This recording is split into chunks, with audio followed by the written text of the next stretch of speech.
Hello, Hey Mario, how are you? good.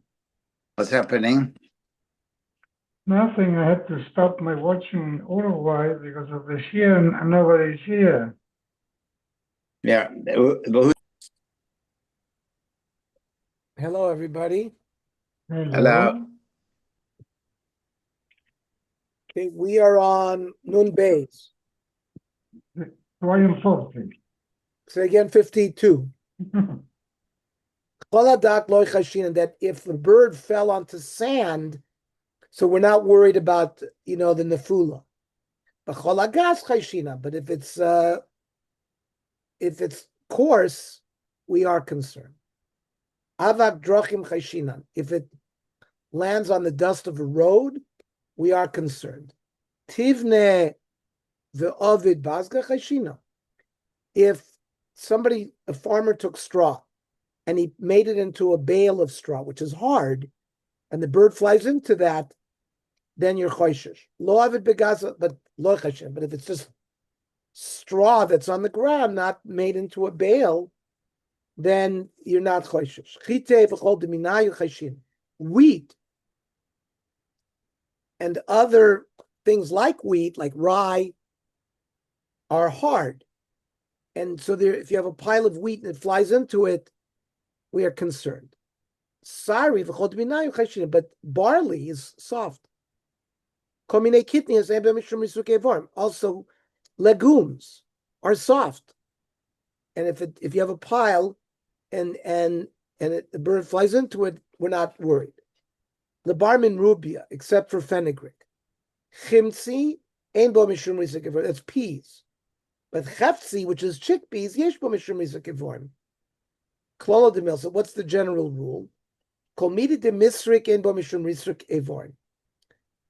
If it doesn't get compact, but rather it slips and slides, these items, if a bird flies into it, we're not concerned about risuk evorim. Low misrik, but if it's compact, yesh bo mishum risuk evorim, then we are concerned, and all the dinim of nefula apply. Dibuk, they used to have these traps that there was glue attached to a board, and the bird would fly and be stuck there. And then, let's say the board falls with the bird there. Ravashi Shori, Ravashi said the bird is permitted, but Amemar Osar.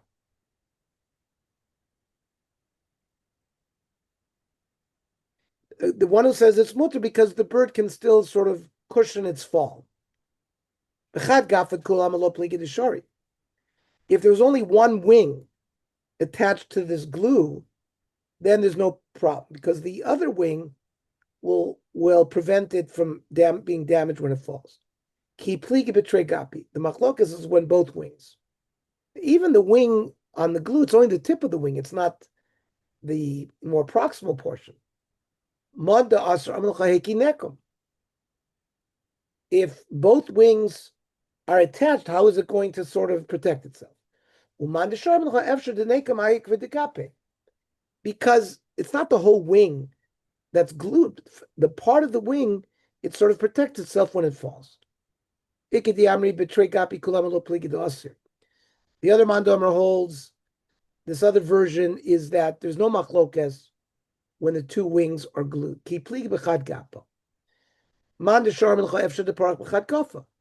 That the remaining wing flapping will prevent the bird from being injured.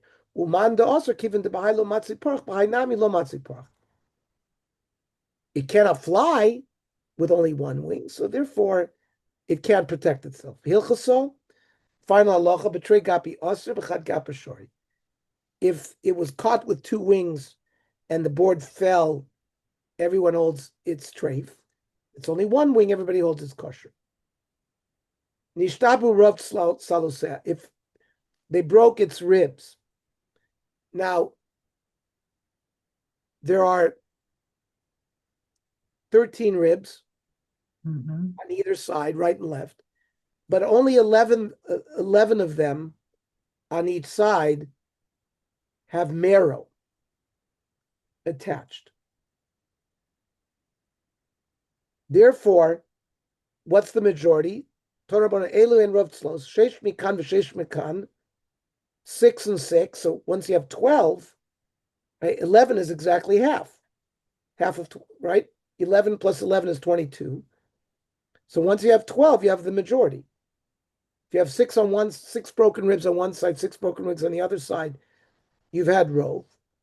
Or if you break achadis mikan v'achas mikan, you break 11 ribs on one side and 1 rib on the other. Amar Zeiri, umechzain klape shidra. The break has to be towards the back, from the midpoint of the rib towards the spine, not forward. Having a break of your ribs forward, it does not make the animal treif. We're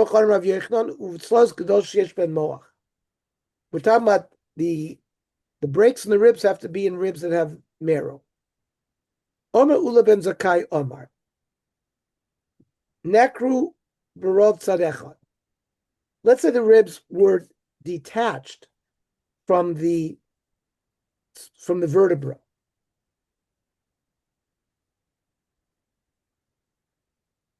So there, just a majority of one side alone, 6 ribs, right, is enough. Nishtaber Barov Shnei Tzadim. Let's say they were not dislocated, but broken. So then you need 12, which is rov on either side. 6 is rov on either side. Because each side has 11. So 6 on one side is rov. Whether it's dislocated or whether it's broken, you need 12 ribs, 6 and 6. Amarav. Nekrat Sela v'chulia imo treifa. The rib was dislocated along with the vertebra. So that makes the animal treif. Arle Rav Kana Rav Asi l'Rav. Nekrat Sela mikan v'tzela mikan v'chulia kaimis ma'u. The two ribs on either side have been dislocated, but the vertebra is okay. Armalu gister kamri too? Rav said, what do you mean? You're talking about like an animal that's cut into two. If the two ribs on either side been dislocated, it's basically you broke the animal in half. And not only is it a treifa, it's considered an avela. So Maharav Nami gister ka'amar. He was also talking about gistra. Why did he say it was treifa? Ki kamarav, Rav said it was a treifa, tseila b'lochulia. When the rib was detached, but the vertebra was okay. But that can't be. Rav himself said the rib plus the vertebra. So the Gemara answered, doesn't mean the whole vertebra, just part of it broke off with the rib. And then it's not considered that the animal was split into two. It's not an avela, it's just a treifa.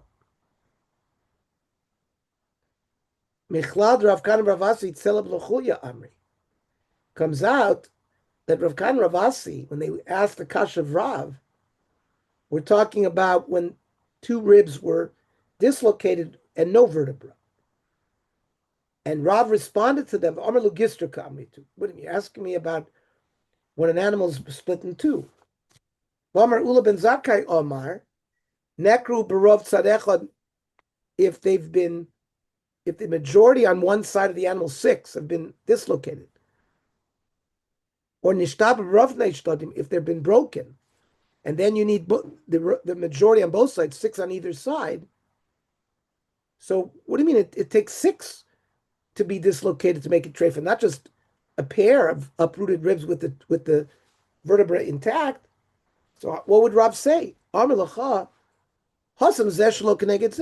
there, the dislocated ribs are not the same. They're rib number 7 and rib number 9 on the other side. But rib number 7 on both sides, that's considered an avela. But Vamarav Yochanan, the Rav Shnei Tzodim, in order, when you have broken ribs or dislocated ribs, you need 12 ribs. 6 on one side, 6 on the other. In that scenario, you're always going to have some 2 rib pairs that have been uprooted, the same rib pair. And that's going to make it an avela, not a treifa. So the Gemara says, also, when a rib can be dislocated, like a hip has a ball and a socket. So the rib also inserts in the vertebra like a ball and a socket. So the ball was not there, but the socket is there. And that's when Rav Yochanan says you need 12 ribs to be dislocated for it to be treif. But Rav Kana Ravasi asked Rav, where both the ball and the socket were dislocated. That's where Rav said it's an avela. But I knew the Rav. What does Rav Kana Ravasi want from Rav? I mean, Rav already said that din. Must be lo shmilu de Rav. They had not heard this ruling from Rav when they asked him the question. Delivu mine kiderav. Why didn't they ask Rav at first what would be the din of only one rib and vertebra, or part of the vertebra? Why did they have to ask him about 2? So the Gemara goes through a whole logical analysis. Savri,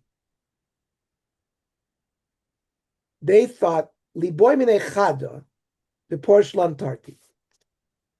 Let's formulate a question regarding a single thing. When he answers it, we'll figure out both things. The iba mine chada, if we ask him, what's the din if you dislocate one rib with some of the vertebra? We may not know for sure what the din is with 2. Because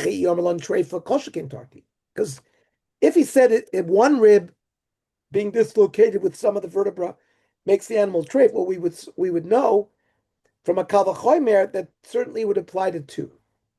The problem is, Yarmalon Kshera, if he would have responded to us Kshera, Akarti Tati Kaviboilon, we wouldn't know the answer to the question of two ribs. So the Gemara says, if that's the case, even now, when you ask him about the two ribs that are dislocated, you're not going to be able to resolve every question because if you ask him two dislocated ribs in the vertebra and he says kosher, well, you would know certainly chada. You would know that one rib had certainly been kosher. But if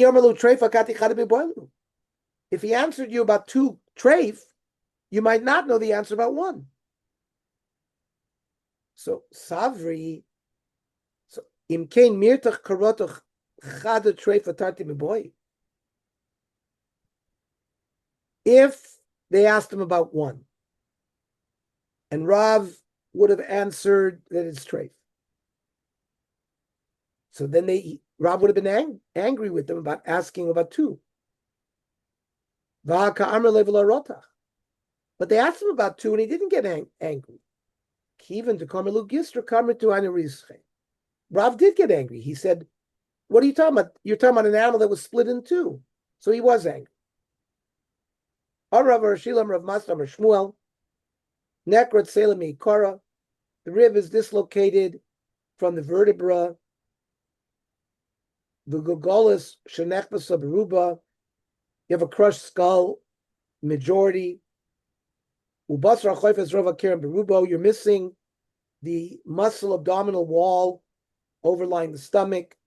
In all these cases, treifa. Nekrot Selemi Kara treifa. So if the rib is dislocated from its vertebra, it's treif, verminu.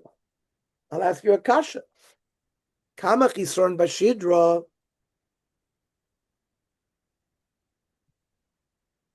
Not only is a human body in a room, create tumah in the room, but if you have a whole spinal column, it also conveys tumah. However, if you have a spinal column and two of the vertebrae are missing, then it doesn't create tumah. Only one vertebra missing. So, as usual, Beis Shammai is more stringent because in order to say that there's no tumah, you need to remove two vertebrae. And Beis Hillel says only one has to be removed. Now, this machlokas Beis Shammai Beis Hillel is the same by treifa. Here, interesting, Beis Shammai is more lenient. Beis Shammai says, if one vertebra is missing, the animal's not treif. It needs to have two vertebrae missing to make it treif. So he's more lenient. Beis Hillel says only one vertebra. Anyways.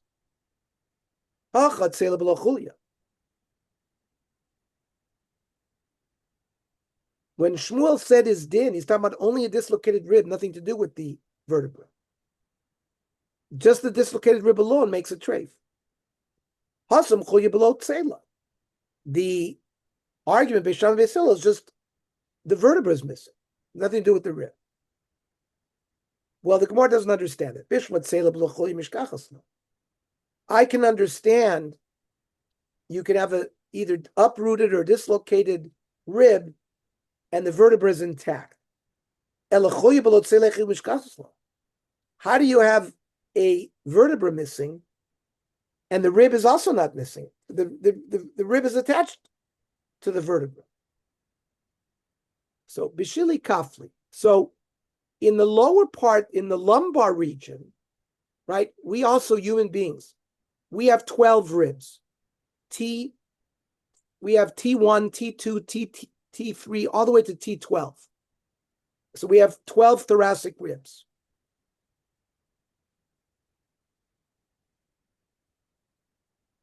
The lumbar spine, L1, L2, L3, L4, L5, we don't have ribs there.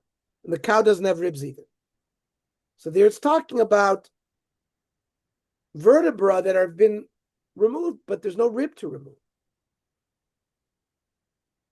Now, Maski Florvoshaya, this is a problem. Since Beishama is saying the animal is not treif until 2 vertebrae are missing, it's a leniency. Why isn't it listed when we list all the leniencies of Beisil and Beishama? The main sug is regarding Tumma, where I explained that Beishamai's opinion is more machmir. Davlo Beishamai lechun. Okay. The Gilgola Shenech B'Sabaruba. The skull is crushed in the majority, without any bone missing. Boy Ravima, Rov Gova or Rov Kefa. Is it the height of the skull or the circumference? Teku. Ubasra Choipa Rov Baruba. The skin and the abdominal wall that's covering the area of where the stomach is, that's a treif. Boy Ravashi. Barov Karua, Barov Noto. Does it just have to be torn or does it have to be removed? Tivshut le miditnan, we can answer. It says, Kerem apnimis, shenikva, the inner kerem that has a hole, o shenigra rovachitzona, or the majority of it was torn. Vami bar Rav Shmed Rav Yosef Rav Chanina, kol hakerem kulo zui kerem apnimi. This refers to this inner stomach. Ve'ezeu kerem achitzona basra choipes Rav HaKerem. The kerem achitzona, the outside kerem, is the muscles. So even just a tear would make it a treif. The Gemara says, no, midihu taimel l'shmuel. That only works according to Shmuel. Hachiyam Rav Yaakov bar Nachmana Shmuel Malkum Shein Bo Milas. There was a different definition of what the kerem was. There it didn't have like the papilla, the line, the villi in the intestine. And it doesn't refer to the muscle overlying the stomach. So we have no raya to our shaila based on that Shmuel. Okay. Drusa says ze'ev. When an animal is clawed by a wolf, so a wolf, anything small, so a wolf will see is clawing a big animal or a small animal. What are we talking about? I mean, I'm a Rav.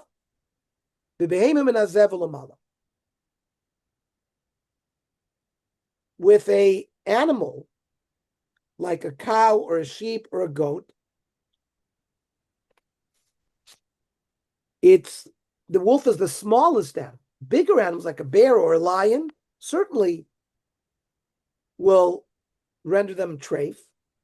Anything smaller than a wolf will not, only to birds.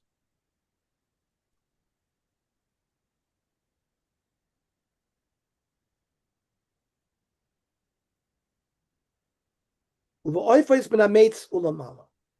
bird, nates is a hawk. It's called a sparrow hawk, but it's a kind of hawk. So any predator bird smaller than a hawk would not make them treif. Lemute mai. What are we excluding? For example, a cat. A cat will not cause a treifa. Well, we already know that Tanina, Drusas is a Ave. It's got to be, a cat is smaller than a Ze'ev. Why do you have to repeat it?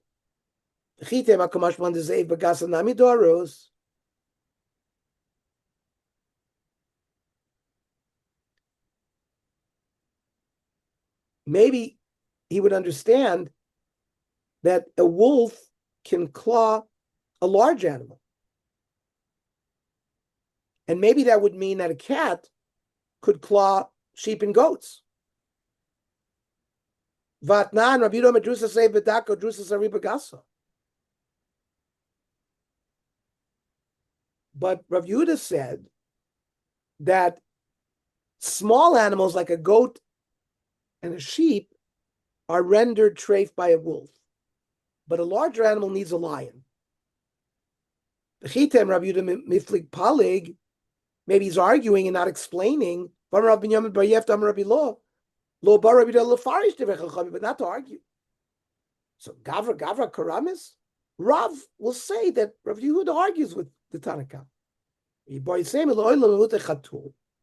We are excluding a cat. Mentioning a wolf because that's the normal predator. But it doesn't mean a cat's not included. Kamash Malan, that wolf is the smallest predator that can cause a fatal injury to a small species. But a smaller hunting animal like a cat cannot make sheep and goats treif. But drusas chatul, clawing of a cat unemiya, like a weasel, bigdoim with loin by sheep and goats or lambs, that makes a treif. And drusas chulda ba'oifos. A weasel, if he claws a bird, also makes the bird treif. Meisvik. Drusas chatul, the clawing of a cat, nates a hawk, unemi a weasel, is not just a scratch, it's acha tinokev l'cholo. Its claws has to go all the way inside the peritoneal cavity. Aval drusas leslu. But just to claw them and not go into the abdominal cavity, they would not be able to make them a treif. So does that mean the Tizra nates lodoris? How can you say a hawk doesn't provide a clawing injury for a bird? Ve'atnanu drusas anates. The Mishnah says clearly that a nates can do it. Haloi kasha kan be'oifus kan bigdimut lo. A nates can cause a bird to be treif, but a nates that claws a goat or a lamb, then it's not become treif. But mikol malkom Rav Chizda kasha. But Rav Chizda said that a cat can cause a fatal injury for kids and lambs. But the Brisa says no. So Rav Chizda it's a machlokes tanoim. Who the Amar Ki Tana? Rav Chizda is following the following Tanya. The Tanya Beribi Oimer. Lo Amru Ein Drusal b'Mokum Shein Matzilin. You know, these cats get enraged if there's people around to help save the chicken that is chasing. So when it claws, when it's not angry, then it doesn't have the status of drusa. But if there are people around can protect the chicken from the cat gets angry, and its clawing is more severe. Freit the Gemara of drusa. So what? When you have no rescuers, a regular clawing will not cause drusa. Vayitar Nagolas, there was a chicken. The house of Rav Kana. The rod chatul basrei. A cat was running after it. And the chicken ran into a different room. And the door slammed in the cat's face. And the cat couldn't get at the chicken. It sort of clawed at the door. 5 blood drops were found on the door. So you see, even though there were no rescuers, the cat was very angry. When the chicken saves itself, it also angers the cat. And it's as if somebody else is there helping it. Rabbanon, who argue with Berebi and say that a cat can never claw even when angry. What are these 5 drops of blood? Zir isli v'lo zir. Yeah, he has blood, but it's not dangerous enough to kill. Others learn ikedi amri hamani berebihi, that Rav Chizda the sheet of Rebbe, the Tanya berebi oimer. Lo anu yesh drusal b'makom sheish matzilim. When do we say that a cat has the ability to be met to do drusa? That's where there's people around to save. But if there's no saving people, it doesn't do it. What about the chicken that a chicken ran after it? And they closed the door. And it scraped, and there was blood there. The chicken saving itself is like other people around saving. Okay. Tonight, we will learn Ezra at 8 o'clock. Go ahead.